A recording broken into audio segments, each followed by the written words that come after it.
Ako po si Dominic Vivar, nakatira sa Binyan, Laguna. Paano ka nag-umpisa sa mixed martial arts?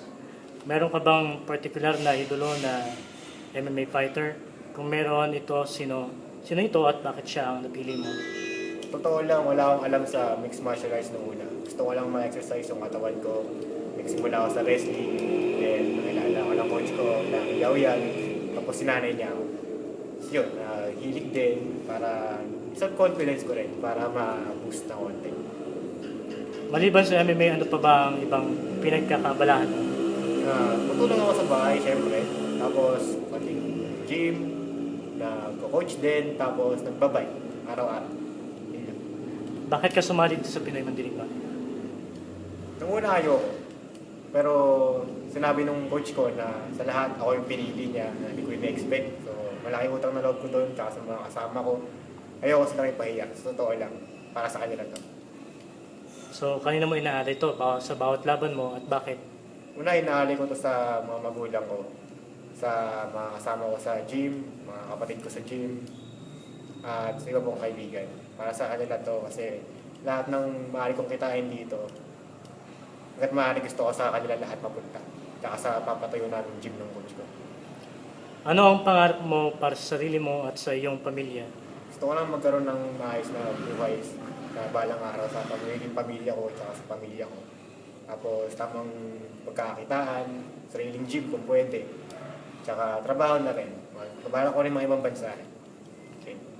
Hanggang saan mo kaya ipaglaban ang pangarap mo at ang mga taong mahal mo?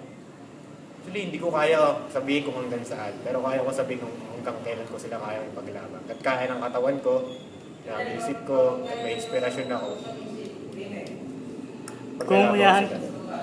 Kung ihahalin tulad mo ang sarili mo sa isang hayop, ano ito at bakit?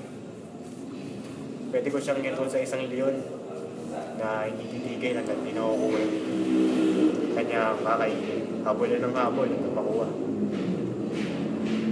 Kung ilalarawan mo ang sarili mo sa isang salita, ano ito at bakit? Palaban. Kasi hindi halata eh. Pero sa totoo lang, ayoko talaga nung minsan nalalambangan ako. Pero naiintindihan ko naman. Lalo na pag yung mga tinitraining ko nalalambangan ako. Natutuwa ako. Pero syempre dapat mas lamang ako. In a good way. O sa maayos sa paraan. Ano ba para sa iyo ang mga katangian ng isang Pinoy Mandirigma? Una sa lahat, hindi ako magbabase sa skills. Hindi sa tatag ng isipan. Sa puso talaga. Yun lang masasabi ko. Puso lang yan. Mananalo tayo mas may puso. Karapat-dapat kang maging Pinoy Mandirigma dahil ang hirap naman ng tanong. Pero siguro karapat-dapat ako dahil nasa akin daw ang lahat, sabi nila. Pero nasabi ko yung karapat-dapat ako kasi meron daw puso. Kasi meron din talaga ako. Yun lang ang paglalaban ko. ano ang mensahe mo para sa pamilya mo at sa mga magiging kalaban mo? Sa pamilya ko, lalo na sa nanay ko, ma, para sa ito. Tsaka sa mga magiging kalaban ko, enjoy na lang. Sport to, hindi to basag ang ulo basta-basta. Sport to, kaya enjoy na lang.